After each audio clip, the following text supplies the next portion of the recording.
안녕하세요, 관리버입니다. 오랜만에 인사를 드리네요. 오늘은 어떤 얘기로 오랜만에 인사를 드리고 좋은 내용을 전해드릴까 고민을 하다가 그래도 가장 궁금해하시는 비용에 대해서 오늘 또 말씀을 드려볼까 합니다. 그러니까 전체 공사비 중에 뭐 여러 가지 이제 대지 구입부터 이사 비용까지 생각을 하셔야 되는 게 건축주의 입장이더라고요. 저희가 상담을 많이 해보고 건축주의 입장을 고려를 해보면 대지 구입하는 일부터 마지막에 그 집에 물론 이사 후에도 비용이 많이 들어가겠지만 이제 완벽한 준비를 한다는 전제하에 이사 비용까지가 전체적인 어떤 건축주가 준비해야 되는 비용이라고 생각을 합니다. 근데 건축 업체와 저희 같은 시공사나 뭐 여러 가지 준비를 하실 때 예산을 짤 때 건축주가 가장 힘들어 하시는 일이 어디까지가 회사에서 해주는 일이고 어디까지가 내가 준비해야 되는 비용인지, 그리고 그건 어떻게 어느 정도의 퍼센티지로 나뉘는지 이런 것들을 잘 모르시는 경우가 많아서 오늘은 기본공사는 어떻게 되고 세부 내역이나 이런 것들은 공사 내역 과정에서 설명을 드릴 테니까 옵션 공사는 어떻게 되는지, 어떤 항목들이 옵션인지, 왜 그건 옵션으로 분리가 되는지 이런 이야기를 좀 해볼까 해요. 그래서 오늘은 옵션 공사에 대해서만 집중적으로 이야기를 하도록 하겠습니다. 간단히 얘기하면 그거예요. 어떤 저희가 차량을 구입을 한다면 그 차에 포함되어 있는 것들을 제외하고 내가 무엇을 더 준비해야 되는지 이 이야기를 먼저 좀 해보려고 하는 거죠. 이거는 이미 좀 어느 정도 알고 계신 것 같아. 근데 이게 여기에 포함되어 있지 않다고? 이걸 내가 따로 옵션으로 생각해야 된다라고 뭐 이런 부분들. 예를 들면 토목공사 같은 경우가 토목공사 같은 경우 조금 애매한 게 옵션이다, 옵션이 아니다 이게 딱 정해지는 항목이 아니에요. 얘는 예를 들어 지하공사가 있으면 이건 건축에서 저희 같은 경우에는 지하 주차장이 있다라고 보자고요. 우리 고운집 지하 주차장이 있죠. 자료화면 한번 띄워주세요.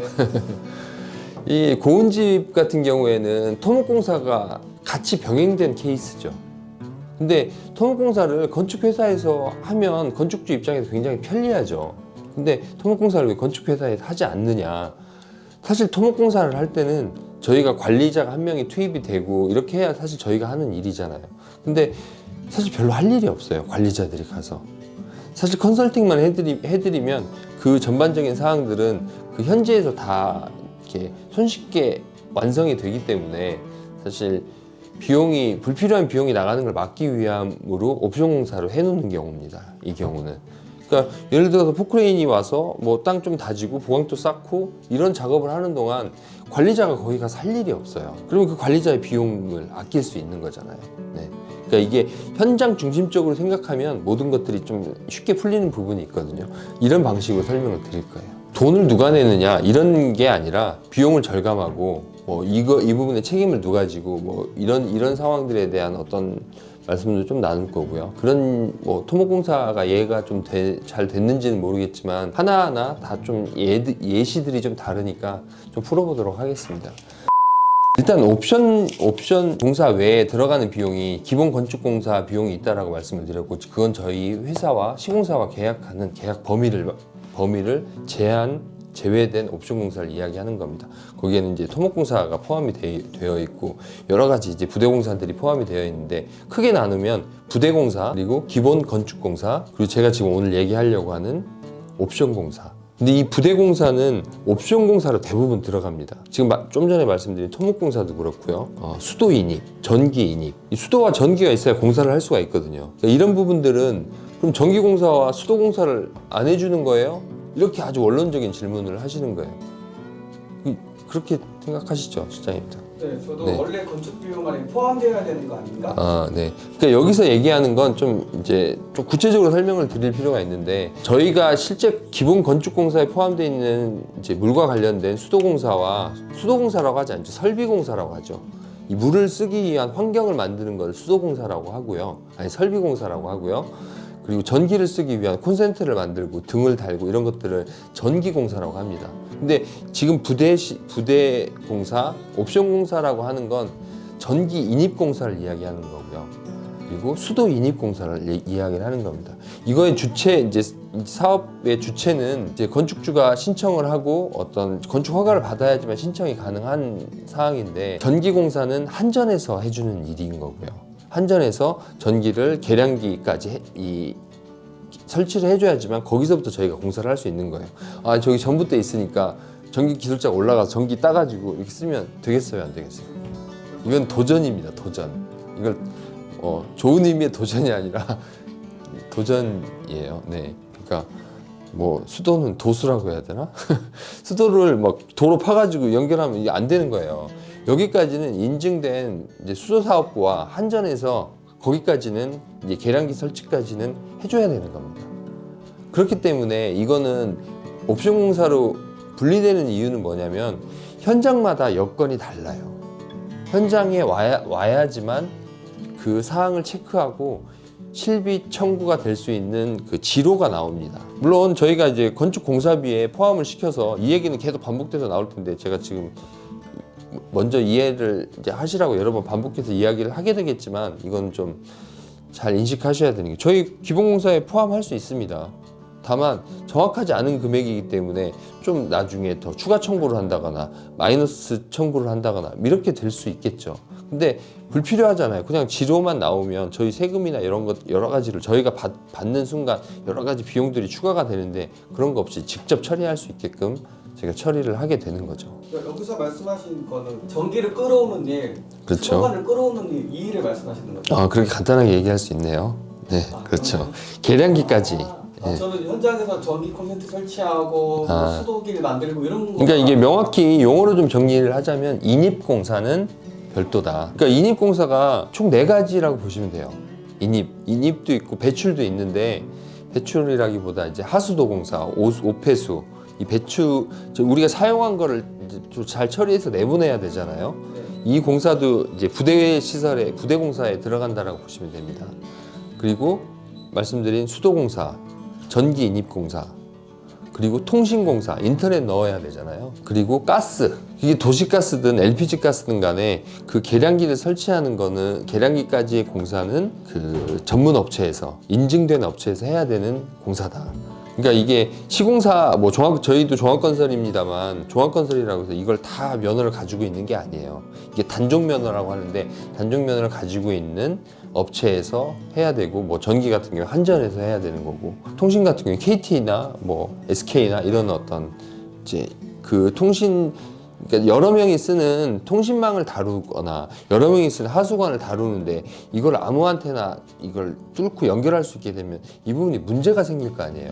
이런 차원에서 인증된 업체에서 인증된 어떤 교육을 통해서 공사를 하도록 되어 있는 거예요. 건축주가 따로 해야 되는 건지 아니면 건립원에서 도와주는 건지. 저희가 신청도 해드리고 저희가 다 하는데 비용 관계만 저희 같은 경우는 비용 관계만 직접 납부하는 방식으로 진행을 하는 거예요. 부대공사 같은 경우는 일단 이제 부대공사에 대해서 이제 집을 이제 지어놓는다고 해서 살 수 있는 건 아니니까 뭐 이런 부대공사에 대해서 설명을 드렸고 이것도 이제 옵션으로 진행이 된다. 다만 이제 실비 지로 납부 형식으로 진행이 된다라는 거 말씀을 드렸고 우리가 돈이 많이 들어가는 3대 옵션이 있어요. 3대 옵션. 이 아주 이 녀석들이 골치 아픈데 벽난로, 에어컨, 그리고 주방 가구. 얘들이 이제 비용에 포함되지 않게 진행이 되는데 이게 약간 이게 오해의 소지가 있는 게 저희 건축공사는 저희와 대부분 비슷한 방식으로 채택을 하더라고요. 이게 뭐 에어컨을 포함시키지 않고 여러 가지로 포함을 시키지 않은 상황에서 공사를 하는데 인테리어 업체 같은 경우에는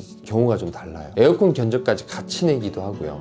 가구는 거의 대부분 포함해서 견적이 들어갑니다. 보조난방이죠. 그 에어컨과 뭐 벽난로 같은 게 보조난방인데 보조난방은 별도로 들어가는 경우가 일반적이지만 그 주방 가구나 붙박이장 이게 왜 별도냐라고 그래도 이제 대부분의 이 주택회사에서 그런 방법을 취해서 그런지 그렇게 생각하진 않으시는 분들도 있는데 아직도 모르시는 분들이 많이 있으세요. 주방 가구랑 이거는 집 짓는데 해줘야 되는 거 아니냐. 해드릴 수 있죠. 근데 이것도 어떤 비용의 관계적인 부분이 좀 있어요. 그러니까 옵션을 이 얘기를 먼저 하는 게 좋을 것 같긴 한데 옵션으로 나누는 건 항목에서 저희가 생각하는 원칙적인 부분은 그런 부분은 있습니다. 그 옵션으로 진행한 공사 부분을 저희가 공사하는 어떤 참여도나 이런 거 똑같아요, 사실. 근데 이게 AS가 발생을 했을 때 만약에 삼성 에어컨을 설치를 했어요. 그럼 삼성 에어컨에서 저희가 가지 않아요. 주방 가구가 문제가 생겼습니다. 주방 가구에 전화하시면 AS가 즉각적으로 처리가 되는 항목이 됩니다. 이거는 저희가 관리비를 받고 간접공사비를 받고 진행할 수 있는 항목이 아니다라고 생각했기 때문에 사실 저희는 빼놓는 거거든요. 근데 건축주 입장에서는 이게 왜 빠져있냐라고 견적도 나오기 전부터 어떤 분들은 따지시는 거야. 따질 일이 아니에요, 사실. 고마워하실 일까지는 아니지만 사실 요게 더 합리적이다라고 받아들이실 부분이죠. 왜 그러냐면 기본 건축 공사비가 쭉 있잖아요. 옵션 공사비 여기 같이 들어가. 그러면 여기에 회사 마진, 세금, 뭐 간접 공사비 여러 가지 총 합계가 달라집니다. 근데 옵션 공사 이게 빠지면 기본 공사비에 대한 어떤 마진과 이런 것들만 계산이 되겠죠. 그러니까 이런 부분들을 고려를 하신다면 하나라도 다 그렇다고 해서 그럼 저는 창문도 직접 사올게요. 이러시는 분들도 있으세요. 좀 이게 생각이 좀 이게 약간 더 나가시는 분들은. 근데 그런 거는 원칙적으로 안 되는 게 뭐냐면 저희가 직접 공사를 해야 되고 저희가 AS를 해야 되는 거기 때문에 문제가 발생을 했을 때 논란의 소지가 커집니다. 그러니까 저희가 원칙적으로 옵션이라고 하는 건 벽난로가 문제가 생기면 벽난로 업체가 해결하겠죠. 그 부분은 싱크대도 마찬가지. 이런 항목들에 대해서만 사실 이제 옵션으로 저희가 둘 수 있다라고 보시면 돼요. 그런 항목들이 뭐가 있는지 쭉 이제 나열을 해드릴게요. 저희가 옵션으로 이제 어떤 예산을 잡으셔야 되니까 쭉 옵션 항목들에 대해서 제가 한번 실제 저희 견적서입니다. 옵션 항목에 맨 마지막에 저희가 되어 있는데 허가와 감리, 인허가 설계부터 감리, 준공까지의 모든 절차가 이제 별도라고 말씀을 드렸고요. 경계 측량. 건축을 하려면 우리 땅이 어딘지 반드시 표시를 해놓고 시작을 해야 됩니다. 이 비용이 건축 이전에 시행되는 경우도 있기 때문에 기본공사에 역시 포함되지 않고 진행이 됩니다. 구조계산이 따로 되어 있는데 구조계산 역시도 비용이 이게 인허가 감리에 포함되어 있지 않고 따로 나와 있는 이유는 구조 설계를 하는 사무소도 따로 있어요. 그러니까 토목 설계와 구조 설계는 이제 건축 설계와는 또 다른 설계 과정이기 때문에 별도로 생각을 하시면 되고요. 근데 허가와 감리의 전체적인 어떤 비용으로 같이 보셔도 됩니다. 그 진해력 검사라는 게 뭐 그 현장 상황에 따라서 발생할 수 있는 옵션 공사라고 보시면 되는데 진해력 말 그대로 그 이제 집안이 가지고 있는 어떤 진해력이 얼마나 되는지 테스트 후에 건축 공사를 해라라는 어떤 그 전 과정이 있어요. 그거는 그 상황에 따라 건축사가 판단해 주기도 하고 이제 저희가 판단할 수 있는 부분이 아니라 옵션 공사로 빠져 있는 겁니다. 그러니까 어떤 현장에는 이 공사가 들어가기도 하고 들어가지 않는 경우도 있고 그래서 이 역시도 실비를 처리하고 있는 상황이에요. 그리고 전기, 수도, 정화조, 통신공사, 가스공사, 5개 배관공사. 이거 아까 부대공사에 대해서 저희가 말씀을 드렸는데 이런 어떤 부대 인입, 배출 이런 부분에 대해서는 인증된 업체에서 반드시 공사를 해야 되기 때문에 단종 면허를 가지고 있는 업체와 대부분 일을 해야 되는 항목이고요.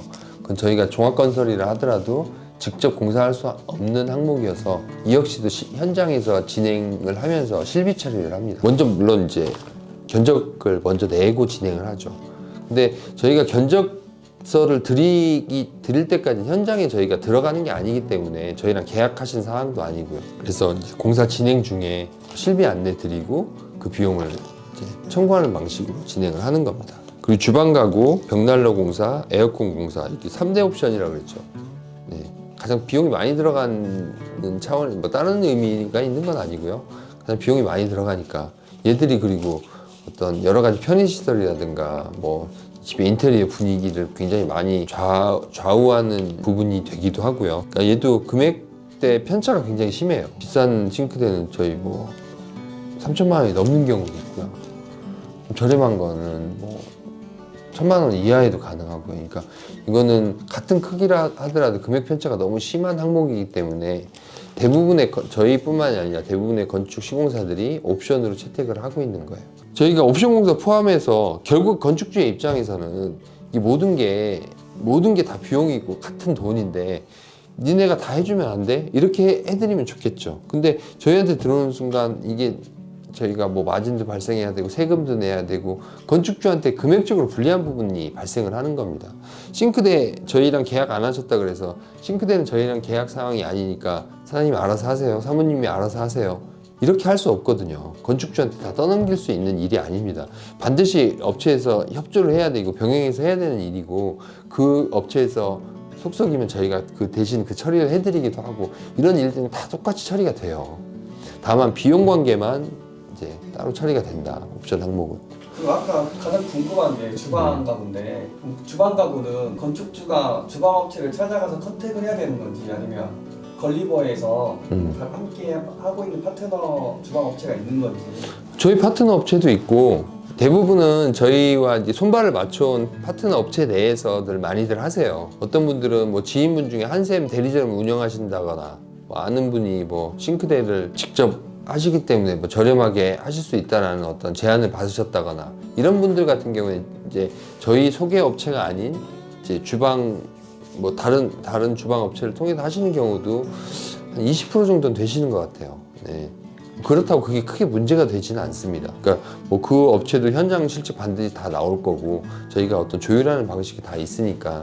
근데 저희 업체라고 하기도 그렇고요. 저희도 이제 금액대별로, 퀄리티별로 좀 업체들이 3-4군데 정도 뭐 이렇게 협력업체가 있죠. 그 협력업체의 특성과 장점, 단점 이런 것들을 저희가 투명하게 건축주분들한테 공유해드리고, 이렇게 가서 이제 초이스하게 하시는 거지. 중요한 건 이제 항목 하나만 이야기를 하면 옵션 공사에 대해서는 대부분 이야기를 하게 되는 것 같아요.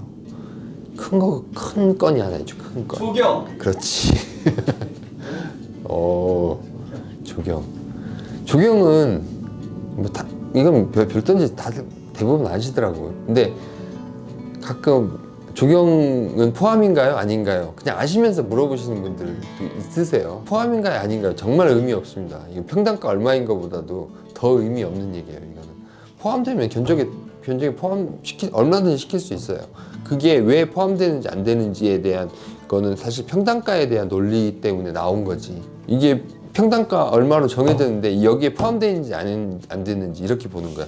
제가 잠깐 보여드린 견적서가 지금 저희가 11장의 항목으로 이게 쭉 나열돼서 나옵니다. 물론 뭐 상황에 따라 조금씩 다르기는 하지만, 여기에 이제 부가적인 어떤 이걸 세부적으로 설명하는 어떤 이제 자료가 또 있는데, 이렇게 깨알 같은 글씨로만 해도 10장이 넘어요. 근데 여기에 중요한 건, 여기에 포함되어 있는 거는 기본 공사입니다. 금액이 나와 있고 숫자가 써 있고 이렇게 돼 있는 것들이 기본 공사비에 대한 내역을 쭉 드리는 거고, 여기에 포함되어 있지 않으면 사실 기본 공사 품목이 아닌 건 다 옵션인 거죠. 그죠?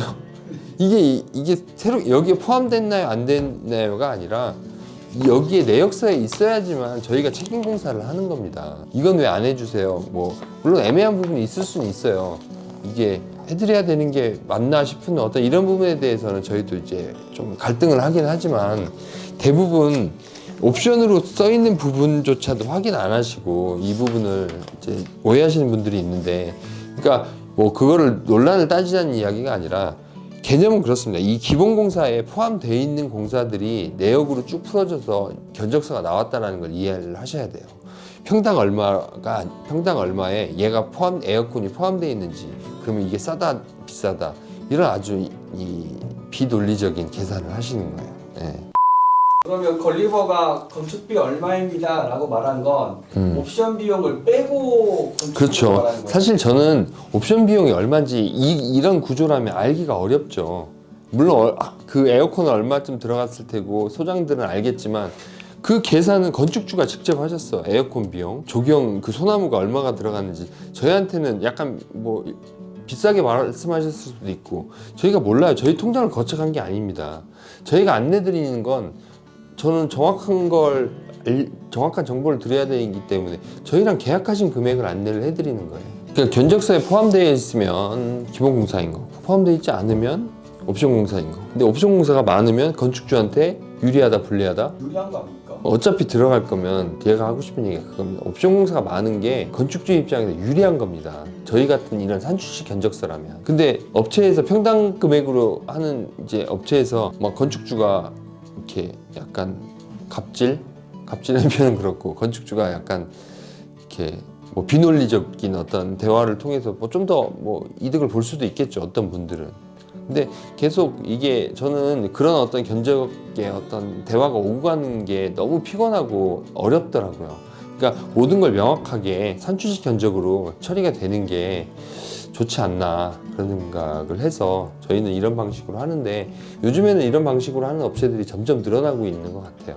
네. 고객들이 원하니까, 시장이 그걸 원하니까 그런 방식을 좀 취하는 업체들이 좀 늘어나는 것 같고, 이렇게 가는 게 맞다고 봅니다. 저는 뭐 이런 어떤 옵션 항목에 대해서 조금 아시면 건축 예산을 잡는데, 그러니까 간혹 그런 안타까운 일이 있을 때가 있거든요. 아, 옵션이 그렇게나 많이 들어가요? 이게 기본 공사 비용만 대충 듣고 와서 이제 그걸 기대감으로 갖고 오셨다가 싱크대도 옵션이라 그러지, 에어컨도 옵션이라 그러지, 뭐 조경 나무도 캐다 심어도 준 줄 알았는데 나무도 안 된다 그러지, 잔디도 내가 심어야 된다 그러지, 뭐 심지어 정화조까지 별도래. 건축주는 좌절할 수밖에 없죠. 비용이 이제 빡빡하신, 예산이 빡빡한 건축주라면 이게 좌절할 수밖에 없는 일이라는 건 저도 잘 압니다만, 그렇다고 저희가 그 부분을 다 비용적으로 해결해 드릴 수도 없다라는 이 현실도 받아들이셔야 됩니다. 건축을 한다는 건 굉장히 어떤 비용으로 해야 되는 일들이 굉장히 많기 때문에, 이게 예산에 부딪혀서 어려움을 겪는 것보다는 미리 예측하고 어쩌면 포기하는 게 더 나을 수도 있죠. 포기하시라는 말씀을 드리는 건 아니에요.